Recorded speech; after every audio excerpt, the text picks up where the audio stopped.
What is going on, you guys? I'm Brian Costa, I'm Tyler Tucker. I'm Jake Marchand. and welcome to the 200th episode of Down to the Wire.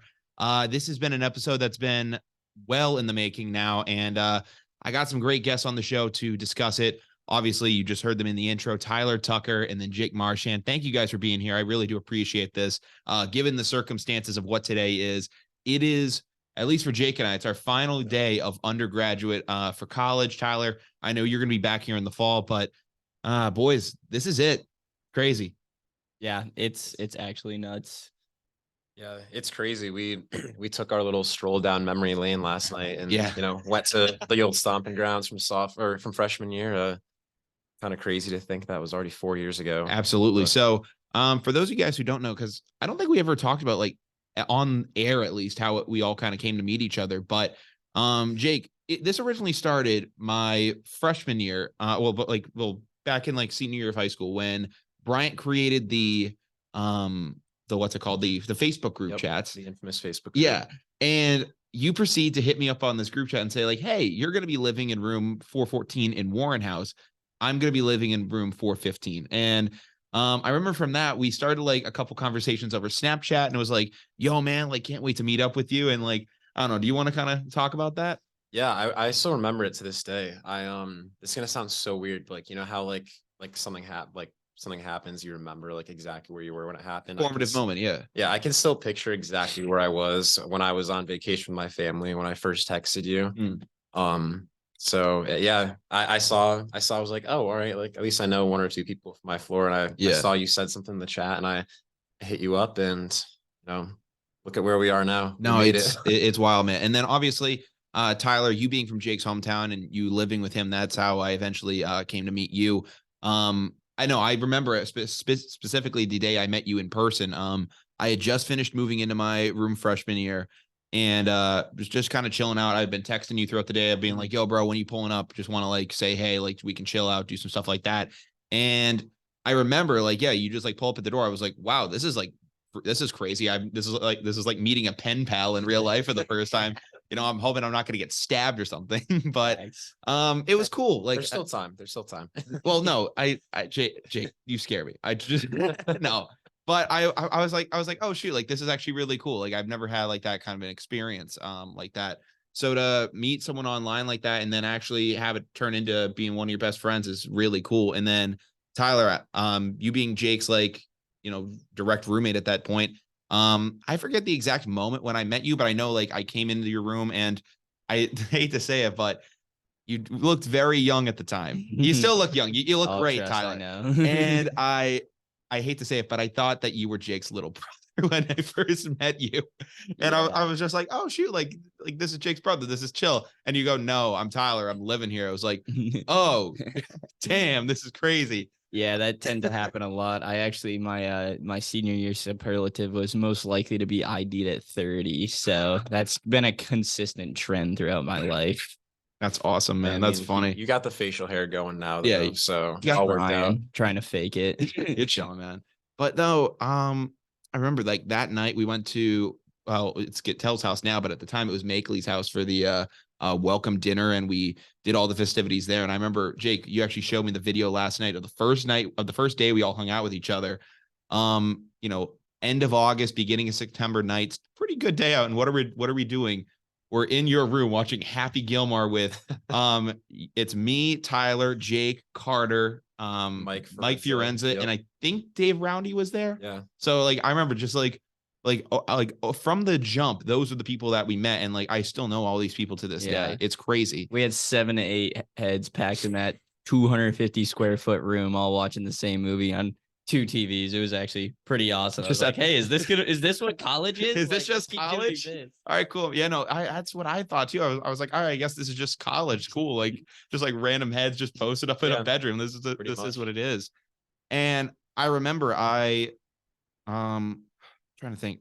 Well, we went in there last night, and yeah, like you talked about it being like a small dorm room. Wow, man, it feels a lot different than how it actually was. It felt smaller. Yeah, like I don't know.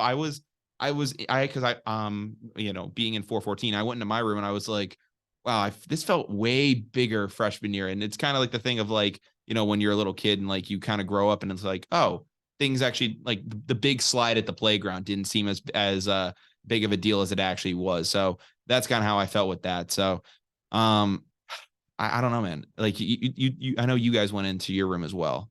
Yeah, I mean, it was nuts. I mean, I think we tend to forget that, like, we were as cocky as we were coming into it, we were still a bunch of, 17, 18-year-old idiots. Like, I think we've changed a lot since then, and it's very cool to be able to reflect on that. I'm glad our doors were magically unlocked so we could just sneak in there. Yeah. We didn't break any rules though. So Yeah, no rules. They unlocked the dorm for us. So like it was perfectly within reason.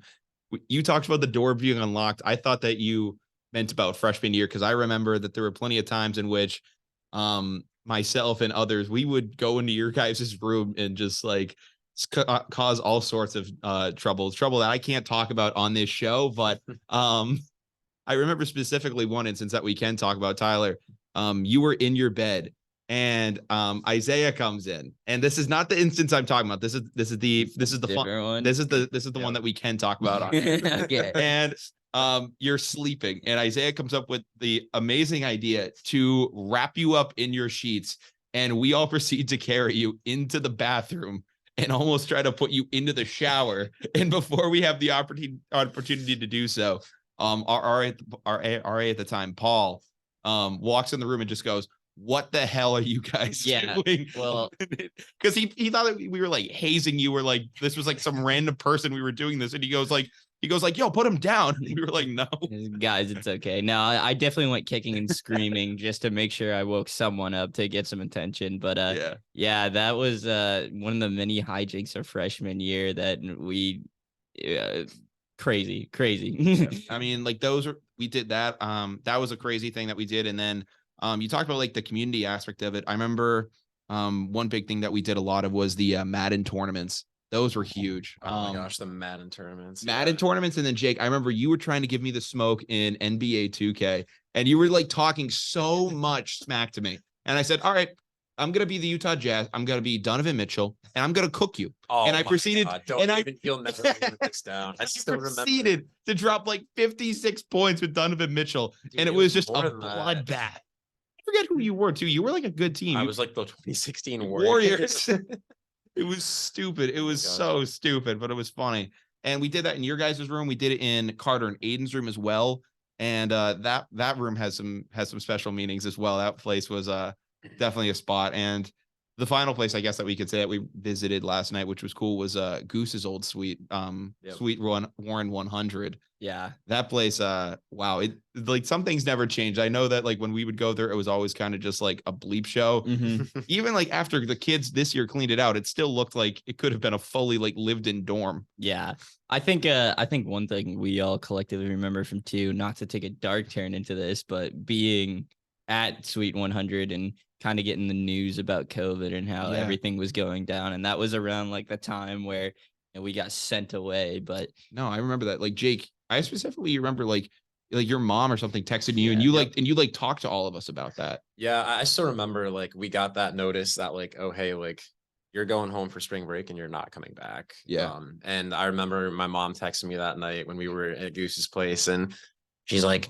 "Don't bring home COVID and get anyone sick. God. This is bad." And I don't bring home COVID it was drugs or something. Like we could control it. It was just funny too, because I remember her texting me that when we were there, and I'm like, oh, like I didn't say this obviously, but I'm like, oh, I'm already hanging out with 25 of my closest friends. No worries. We in a packed dorm room. Oh my God. Yeah. That was not gonna help the cause whatsoever. Definitely not. But yeah.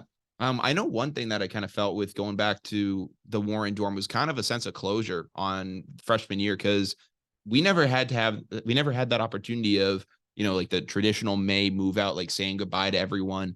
It was kind of just like you select the time to come back to campus, and they were like, get on campus, get all your crap, and get out of here as soon as possible. Yeah. And that was just how it was. And I don't know, it was weird to be back in there again and actually, like have like a moment in the room rather than just like run in and out of there. No, I totally agree. I think for me, the last time I was in that room was when we got like that window to go back and get our stuff. And I flew here 5 hours both up and down. Yeah. but it felt really good to, take a look at everything and kind of reflect on it. Cause I mean, I know for me, after I left Warren, I left here for Yeah. 2 years. Yeah, Tyler, so- you left school, and I know that COVID played an impact on that, but I know that there were other things as well. We'll like you kind of had a really kind of full circle thing with Bryant. Like, you want to talk about that? Yeah, no, yeah, I won't go too crazy Sure, with yeah. it, but yeah, I moved, I transferred out during COVID, and I went to a community college and got my associate's degree just kind of in the meantime. And then I was pretty much basically completely enrolled at UConn, and I had a house, I had a lease on a house, and I was ready to go there. And just for some reason, some after the fact credit things fell through, and I was basically looking at a way longer timeline than I was prepared for. Because they told you like, oh, you're gonna be like a second semester junior, and like in your mind you thought you'd be out in a year, and they told you like what? Like I needed to do at least 3 to 4 more years of coursework. So I was like, well, okay. I mean, that was a lie. That was an absolute lie. So I just on a whim, I was like, well, I don't know what else I can do. So I sent one transfer application back to Bryant, and like within 10 days they accepted me, and I was like, wow, okay, let's do it. One last ride. So Running back turbo. No, I know when I got that text that you were coming back to Bryant, I was working for the Woo Sox at the time, and I literally could not believe what I was reading. I was like, bro, is this like a fever dream right now? Like, what the hell is going on? Like, because I remember when you texted saying like, hey boys, I'm not coming back to Bryant for sophomore year. And it was like, wow, like this like sucks. And then to see like the antithesis of that and to see the opposite text, like it felt like a weird, like parallel movie for a second. Yeah, trust me. And I thought myself, I would never see it again. So it was really cool. And I'm very happy with how things turned out. Maybe, looking back, I just wish COVID never happened, but No, honestly, I think a lot of people do. So absolutely. I mean, Tyler, one of the big things that COVID impacted actually was the start of this show. I mean, I remember when we decided to, decide that we were going to do a co-hosted radio show, and, we were sitting in Carter and Aiden's room, and you came up with, and you said to me like, hey, like, Brian, I know you had mentioned wanting to do a radio show. Do you want to like do a co-hosting gig together? And I was like, hell yeah, let's do this thing. Yeah. It came fast too. I mean, we kind of, it was a spur of the moment thing. Yeah. And we kind of just took the ball and rolled with it, and it's turned into something special. And you've done amazing with it. So I thank you, man. Pat yourself on the back for that, for sure. I appreciate it, man. So I know that on my end, the way this started was, I mean, back in high school, my first 2 years of high school, I didn't do a lot of stuff participation wise. I did sports, did things like that, but wasn't too involved in too many club activities. And I remember when I applied for National Honor Society, I got rejected because they said like, oh, we want to see more like in school involvement. I said, all right. So I joined student council, and then I joined the school newspaper. And through that, I gained a real love for writing. And I realized like, all right, if I'm writing about something I'm passionate about, like it's not going to burden me like a paper or schoolwork. Like I can really get invested into that. So my freshman year, when I came to Bryan, I actually didn't join the radio station. I joined the newspaper, and I wrote articles. It was fine, but it didn't have the same feel that the high school paper did. Like deadlines didn't feel as like really strict because it's a student club. There's not an actual teacher running it. So you never felt like the pressure of an actual paper that you once did. And I remember I came over to the radio station. I thought there was going to be like this long, tenuous process of learning how to operate boards, flip switches. And Olivia Aiken, who graduated last year, she comes up to me and she goes, "No, you just got to hit one button. You're on air." I was like, "Are you serious?" And she goes, "Yeah, we're live on air right now." I was like, "This is insane." Okay, so that opened a whole whole world of possibilities. And Tyler, you came on the show, and originally it was just going to be the two of us, but Carter actually said like, "Hey, if you guys are going to talk XFL." He had been binging it like crazy at that point. So he was the XFL's #1 supporter in their first run. And he came on what was supposed to be just as a guest for the first show, but that turned into him having a full-time role with it.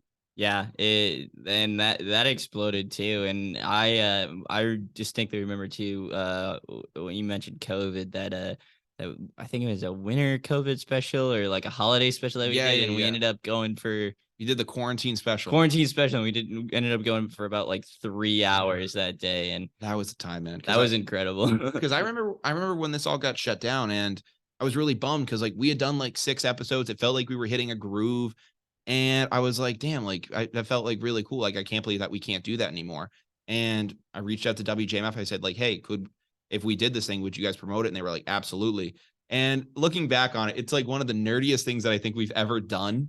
But it was at that time, like everyone was locked in their house. There was nothing to do. And I was like, all right, I want to have some fun. And like, that was like one of like that moment right there made me feel like I was at school again for a little bit, even if it was just for a couple hours, getting the chance to talk with you guys and like just BS about random sports topics. It was really a great experience. I think it made us feel a little human too. I definitely felt that on my end. I just felt I could connect with other people again, which was something that was few and far between at that point. Mm-hmm.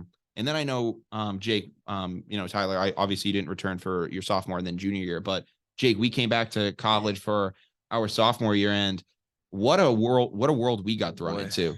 That was a crazy time. Yeah, I remember working at the COVID testing center because we kind of knew we were going to be coming back. Yeah. And so I was like, all right, I kind of want to get a job on campus because I need money. And I saw something about like working at the COVID testing center. I filled out an application. I kid you not, like 10 minutes later, I get a call and they're like, you have a heartbeat. Can you work? And I said yes. And I remember doing your COVID tests for you all the time. Sophomore year, you'd always try and go to my table. Yeah, I would go to your table and I would go up to the table. I would take the test and I'd be like, hey, Jake, don't F this up for me. I do not want to get stuck in quarantine right now. And I was like, hey man, I don't care what you have to do. Just make sure that this ends up not being positive. I mean, I think it was like mutually beneficial at that point because you were my roommate. So I was like, exactly. If you test positive now, then I'm screwed. So well, and I mean, eventually like COVID caught up to everyone. I actually never personally tested positive for it. Everyone got it at some point. I just don't know when it was. It was whatever illness I had. So it probably got me at some point, but I never tested positive. But it did get Isaiah. Yeah. And I remember that call. Like I got back from my night class and Isaiah just goes, yo boys, I just tested positive for COVID and I'm getting moved out. And like he got sent into Cumberland. We were like, oh my God, it felt like he got sent to Alcatraz.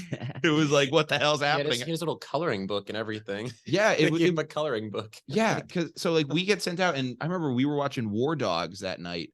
Gosh, yep, that was my first time seeing that movie. Yeah, and we because we thought we were getting moved to a hotel the next day. Yeah, I still remember where I was too when we got that text. I was doing one of those like job interviews. You have to like record yourself answering prompts, and I was like freaking out because I'm like, oh my. It was going along the lines of, hi, I'm Jake Marchand, and I think I'm going to be a quality candidate because of what the hell. That's basically exactly how it went. That's crazy. Needless to say, I did not get an offer, but that's funny. And yeah, like that was a crazy time. I know I tried to do a couple shows during that, and I mean, listen, I have a lot of fun doing this, but 10 days locked in a room, you can only do so much, and that was a moment that pushed, I think, a lot of people to their limits. Like, not the fact of like living with you guys. That was fine. Oh, yeah. It was more just like, all right, we're in isolation. We cannot leave the room. And that was crazy. Oh, I remember I got a Snapchat, like I remember memory pop up and like, we're like thawing out frozen prepackaged chicken Parmesan with a hair dryer. It's like the microwave was horrible. It was awful. It was awful. And I remember that they told us too, like that we technically couldn't leave our bedrooms, but in reality, like, and they said like, hey, don't go in your common room. And if you have to go to the bathroom, wear a mask. And I was like, sorry, Brian, but no, we weren't doing that. That just wasn't happening. I'm like that. This isn't 1984. Like you weren't watching us. So like we were going to hang out with each other. And it was at the point where if we got COVID, who the hell cares? Because like we were going to get it at that point. Yeah. But I don't know. Now we're out of it and it's crazy. I mean, now, like the podcast, it's come a long way. Being on episode 200, I mean, I remember when I was impressed with the fact when we got to episode 24, because I could say like, all right, we've now done an hour's worth of shows. That was like a big thing for me, or a day's worth of shows.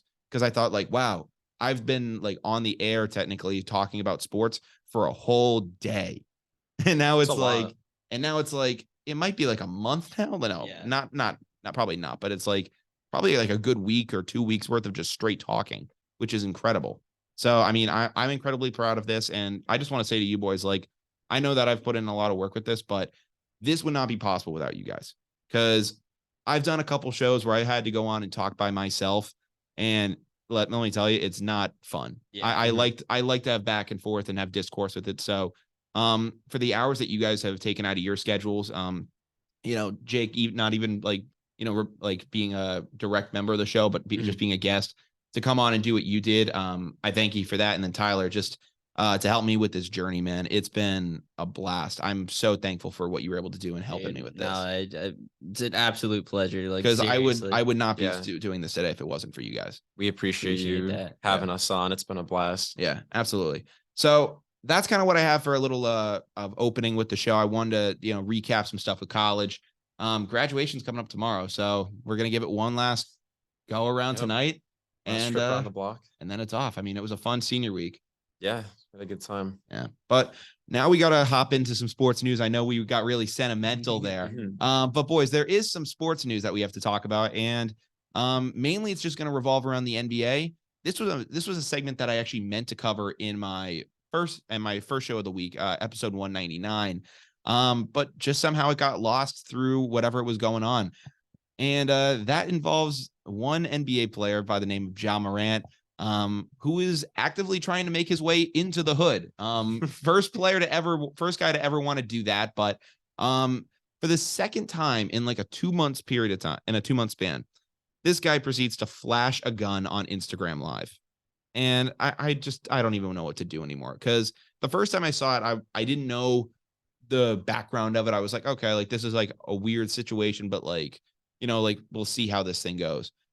And he served an 8-game suspension, and I thought that was going to be the end of it. He issued an apology. Yep. He said like, hey, I'm going to learn to be better. He did an interview with Jalen Rose of saying like, yeah, man, I was stupid. I need to like evaluate who's in my circle. And it seemed like it was kind of a wake up call moment. And it's not like he got caught on surveillance. It wasn't like he was on a security camera or a nightclub video camera that like caught him in like really grainy video. And it was like, oh my God, Ja Morant's maybe holding a gun again. He proceeds to do the exact same thing. And you can see in the second video where they're listening to NBA Youngboy and his friend is filming this time.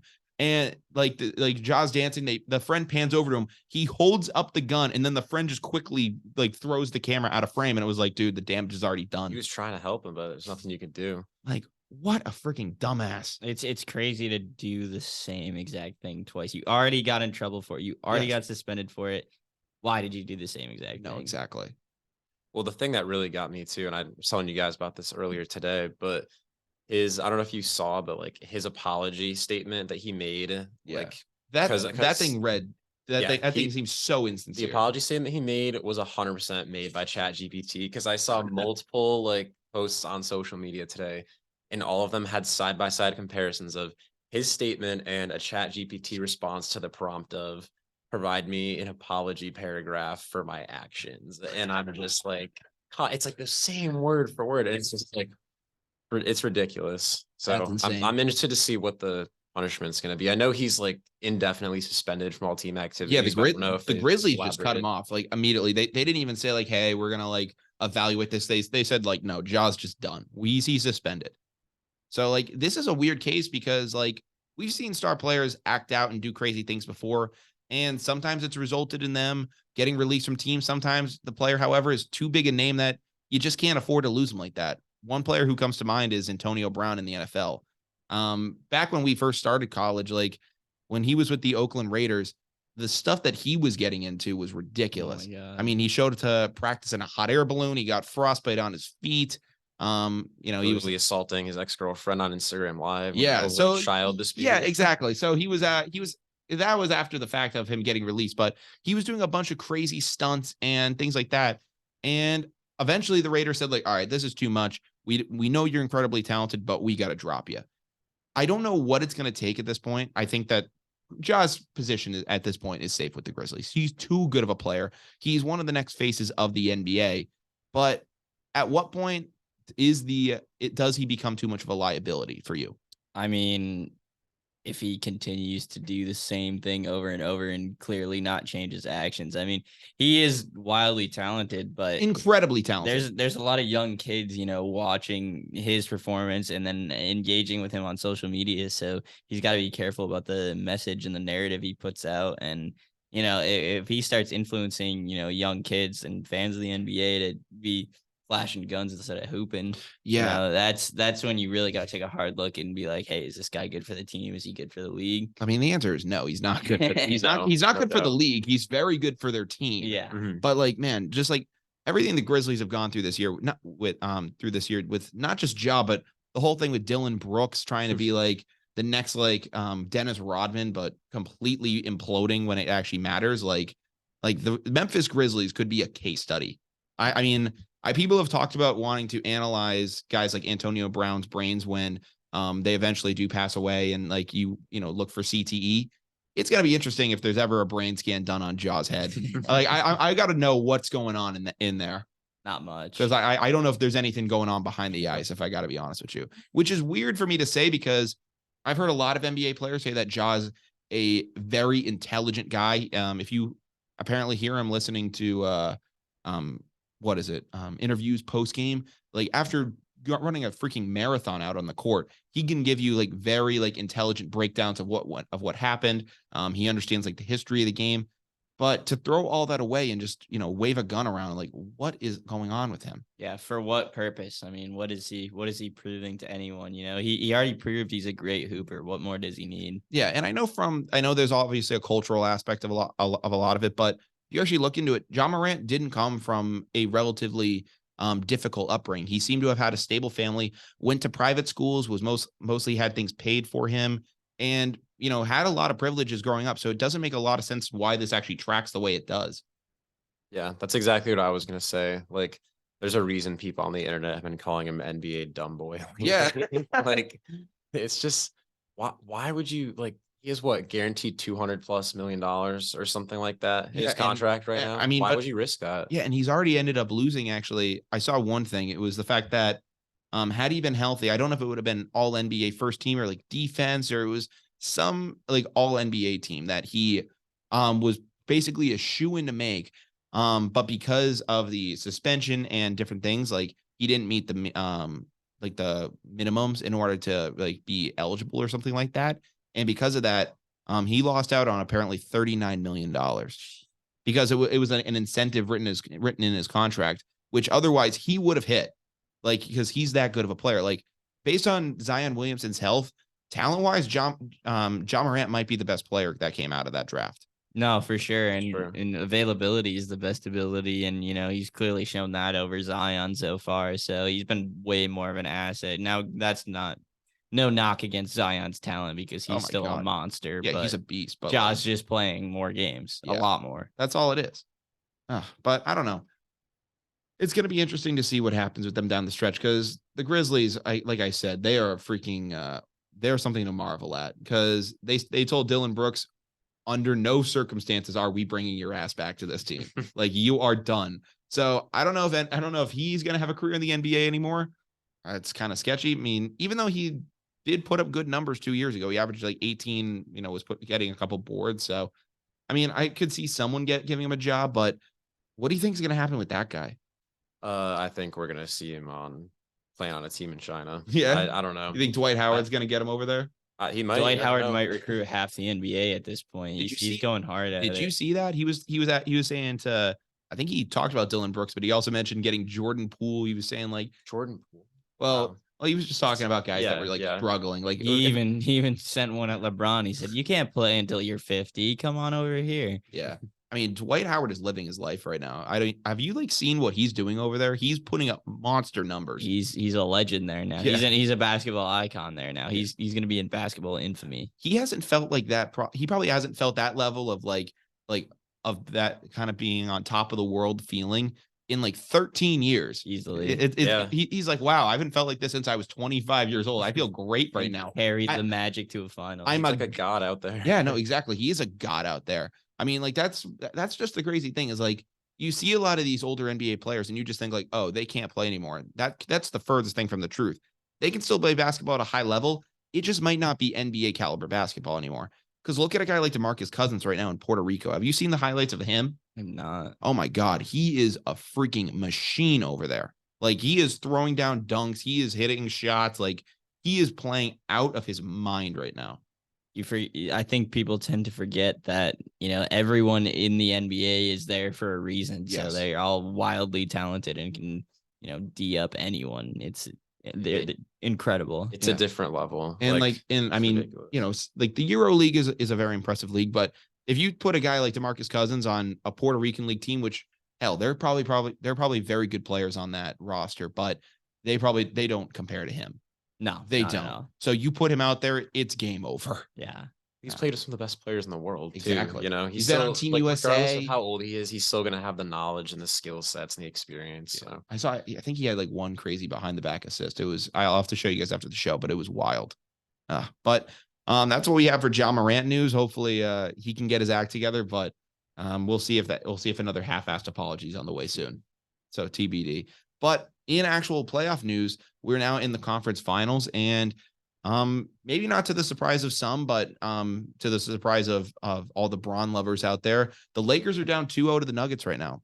Because Nikola Jokic is just an absolute monster.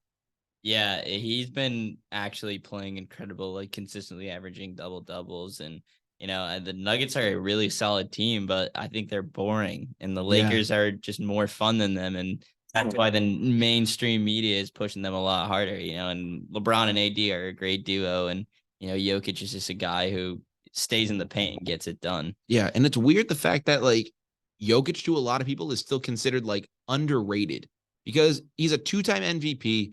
He almost took his team, he had a chance to take his team to the finals in the bubble, and he's going to be like probably go down as one of the most dominant big men of all time. Oh yeah. So the fact that a lot of people are still saying like, oh, now Nikola Jokic is a superstar. It's like, man, he was a superstar 2 seasons ago. He's been a superstar. He's been here. Like, you just don't follow basketball out in Denver to recognize that. Not a lot of people follow basketball out in Denver. Well, no, you're right. No, but I'm just saying, like, people just aren't paying attention to him. Yeah. Sorry. He's just such a versatile player in my mind. Like, I think a lot of people know this, but like he was like a point guard when he was playing basketball, like growing up. So like from a center perspective, having the ability to stretch the floor like that is huge in today's game. And that's proved a huge asset for him. Yeah. I think that's one of his most underrated aspects is just his ability to pass the ball. I mean, he's an assist machine. He's getting 8 to 10 a game. Like, it's nothing from the center position. Yeah. I mean, we see what he's able to do and just the evolution of like centers now. I mean, because go back 20 years ago, Shaquille O'Neal and, was just dominant in the paint, did his thing, and that was about it. And when I say that's about it, you're talking about an MVP, Hall of Fame type player, potentially all-time great caliber guy. So for what he was able to do, that's incredible. Now we have guys with similar ability, being able to literally go up and, also drop threes. And Victor Wembanyama. Yeah, that's what I was about to say too. Victor Wembanyama is going to come in, and that's going to completely change the game. Absolutely. So he's the next. I think he's the updated and improved version of Kevin Durant. Yes, he's just lanky and can shoot from anywhere. He's like Kevin Durant when you would go into 2K and you would like modify all of a player's stats. So like it's Kevin Durant on max height, like Galaxy Opal. Yeah, the Galaxy Opal Kevin Durant. Jesus. Yeah, and it's like max height, max 3-point. Dunking abilities off the charts. He's got insane strength. So the way the NBA has evolved over the past couple of years, it's positionless basketball at this point, and it's just crazy. No, I mean, you look at a team like the Celtics who are going to be playing tonight. Jason Tatum. I mean, yes, he's technically a power forward, but I mean, Brown's technically a shooting guard, but they're now like wing shooters, 3-and-D guys, and like sometimes you see him even going up against Embiid defensively. Exactly. In that last series. And Al Horford is like the big man of the team, and he's 6'9" and probably one of the not the smaller guys on the team, but smaller than Tatum, probably just a little bit bigger than Brown, but he's like the true center of the team.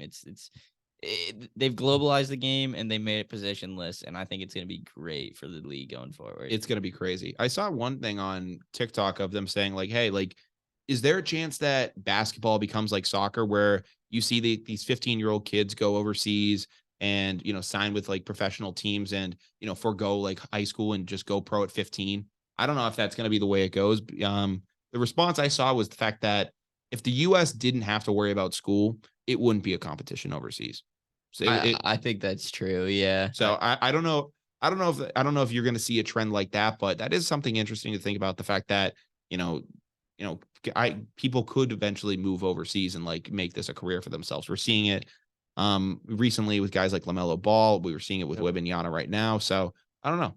Well, it's definitely interesting too. Like people have always considered the G League as like the premier foot in the door opportunity for getting into the NBA, but like you were mentioning LaMelo Ball, he used going overseas as his time to shine and his kind of gateway into the league. So interested to see if the globalization has a lasting impact that may push a shift away from the G League.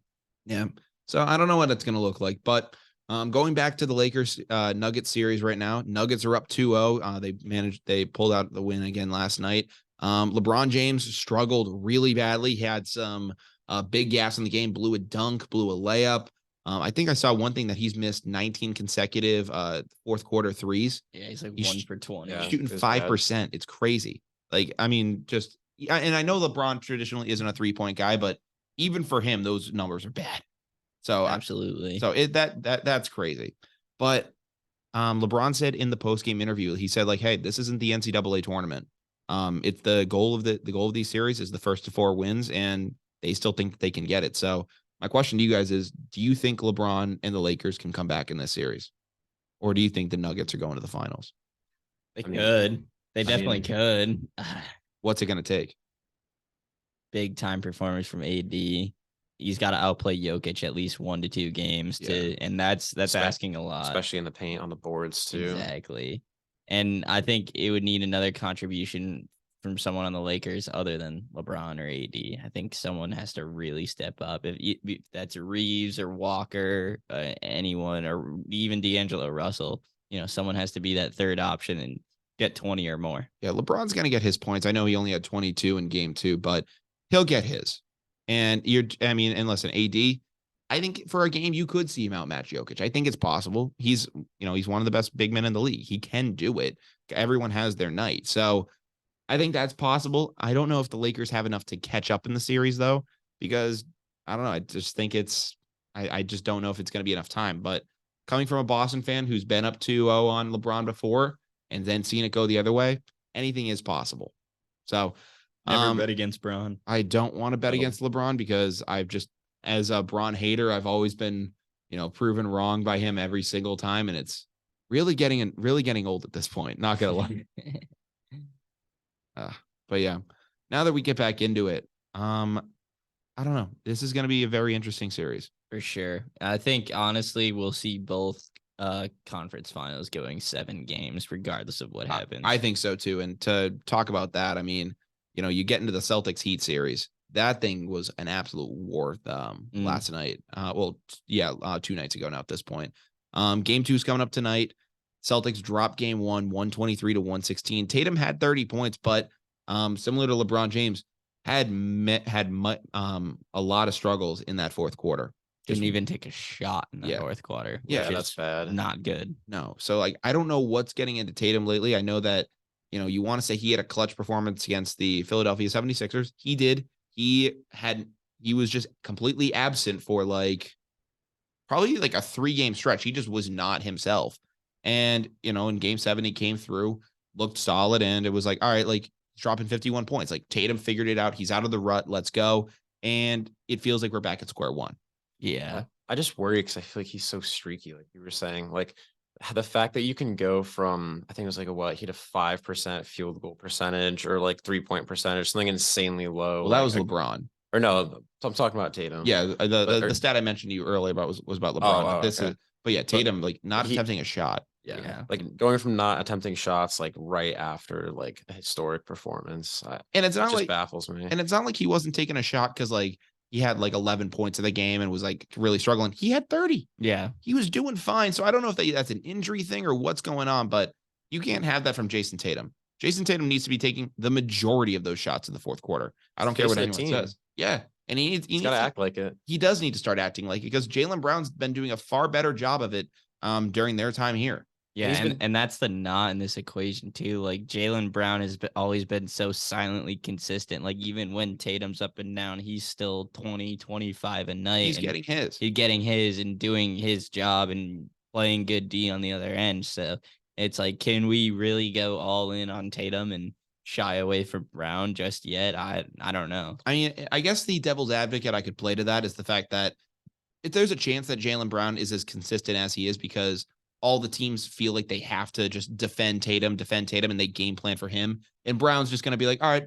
I'm going to get my points, score on the side. Like Jaylen Brown can still show out and be that guy, but it's more like, all right, if we're game planning for Jason Tatum, Brown can run around and like just make plays for himself. Maybe a bit of a Terry Rozier effect. Kind of, yeah. That's Terry. That's kind of a good comp for that.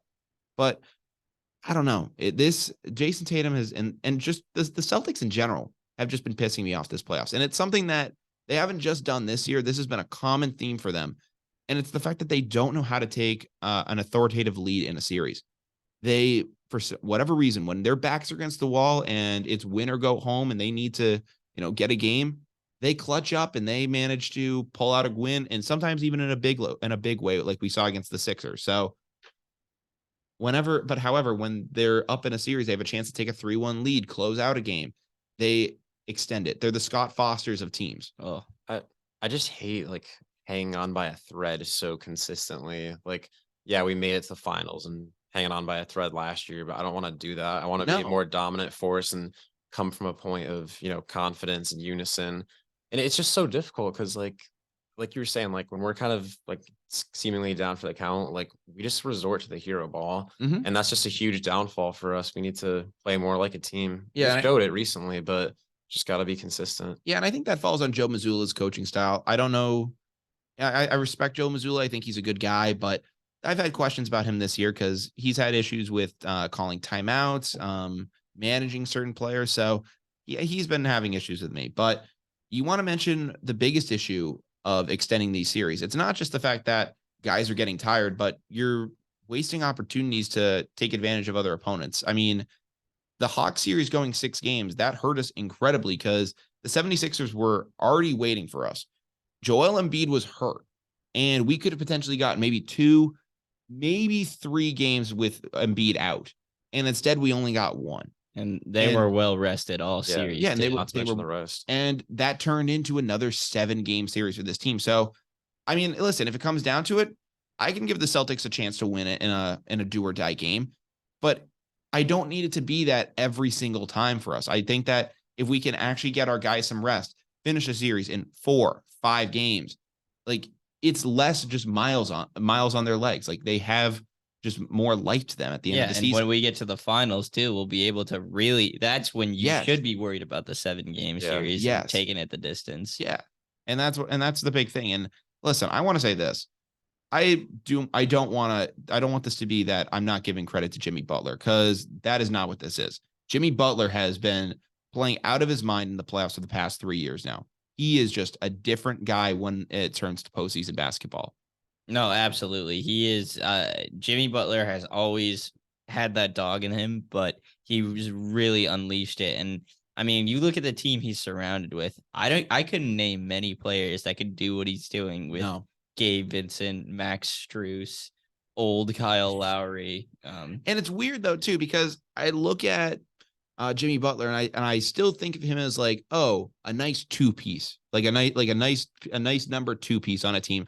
I never always thought of him as that alpha player, but in reality, he is. Like, he is the leader of a team. Like I really kind of only ever saw him as like being like, someone's like backup guy, but he leads a locker room. Like that is his, like the Miami Heat, that is his team. Yeah. And he got a bad shake with the beginning of his career too, just going to Chicago. I mean, I think that definitely wasn't the best situation for him. And then Philly was not a good situation either. And they had an almost super team there, but they just couldn't put it together because all the personalities. I mean, even out in Minnesota, when there was that crazy story when he took on the starting lineup with like the all the reserve players and he just absolutely dominated that game. Yeah. Like, he's been showing this throughout his career and it doesn't get enough attention for what he does. Like he should be up there with those with like the top those upper echelon players. Absolutely, No doubt. he is. The other thing that's impressive about him too is like he adapts his game in the playoffs.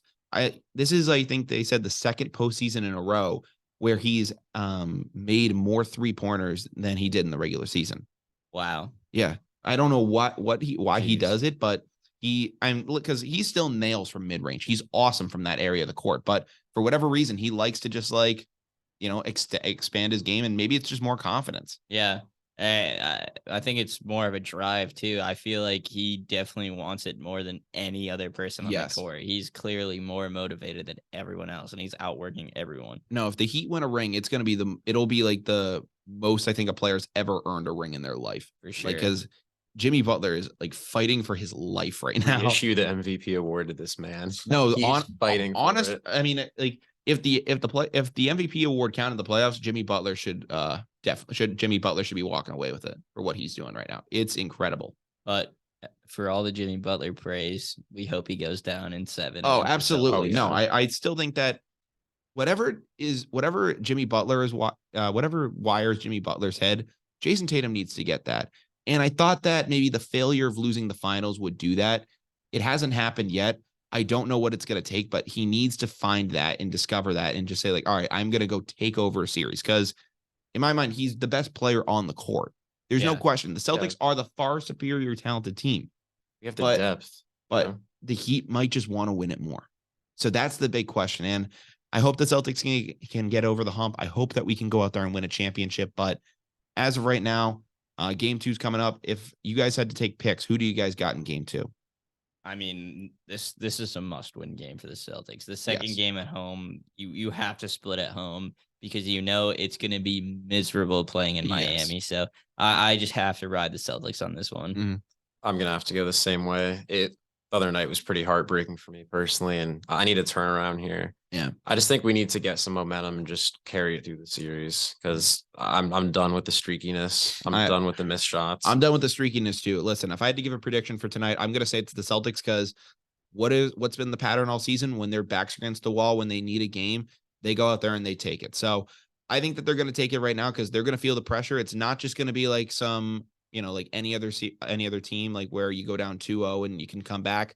Going into Miami is an absolute buzzsaw. So if the Celtics were to lose tonight, I could see this thing getting finished off in 5 games. I'm not going to give it the sweep, but because they're talented enough, I think they'd get one. But I'm feeling 6. If they were to lose tonight, if we were to lose tonight, I think we could get it in 6. I'm talking about if we lose tonight, where like we'd be out in 5, Jake. Oh yeah, because I feel like they would just get down, like they wouldn't have the drive anymore. Nah, and if they could take one back in Miami would be very hard with a 2-3 game lead over us. Yeah, it just wouldn't be possible at that point. I think that place would be way too riled up. Yeah, but I mean, this just goes to show that ESPN does not know anything about their analytics because you guys all saw the graphic, right? That the Heat had a 3% chance to win this series going in. And it was made up by because Tyler, we were on the train going to Boston. I saw that.